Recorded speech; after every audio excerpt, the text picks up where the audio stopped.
بسم اللہ الرحمن الرحیم۔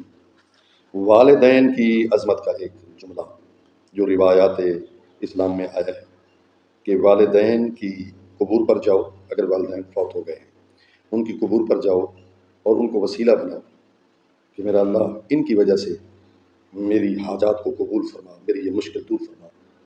تو اللہ والدین کی وجہ سے اس نوجوان کی جو حاجت ہے، ضرورت ہے، مشکل ہے، وہ پوری کر دے گا، چاہے وہ رزق کے حوالے سے ہو، چاہے کوئی اور مصیبت ہو، چاہے نکاح شادی کا کوئی مسئلہ ہو، ٹھیک ہے، کوئی پرابلم ہو، جائز ہو شریعت خدا میں، تو وہ والدین کی وجہ سے اللہ حل کر دے گا۔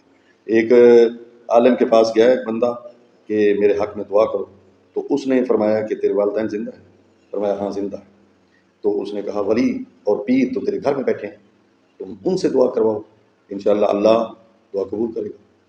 ٹھیک ہے، موسیٰ جب کوہ طور پر آتے تھے تو جب ان کی والدہ فوت ہو گئی تو فرمایا رب تعالیٰ نے کہ موسیٰ سنبھل کر بات کیا کرو، جو تمہاری دعا مانگنے والی تھی وہ اب چلی گئی ہے۔ تو یعنی والدین اتنے مؤثر ہیں انسان کی زندگی میں، اور پھر زندگی کے بعد بھی اگر وہ مر گئے ہیں تو آپ ان کی قبور پر جائیں اور ان کو وسیلہ قرار دیں تو اللہ آپ کی حاجات کو قبول کرے گا۔ دعا ہے اللہ تعالیٰ نوجوانوں کو والدین کا فرما بردار بنائے۔ السلام علیکم ورحمۃ اللہ وبرکاتہ۔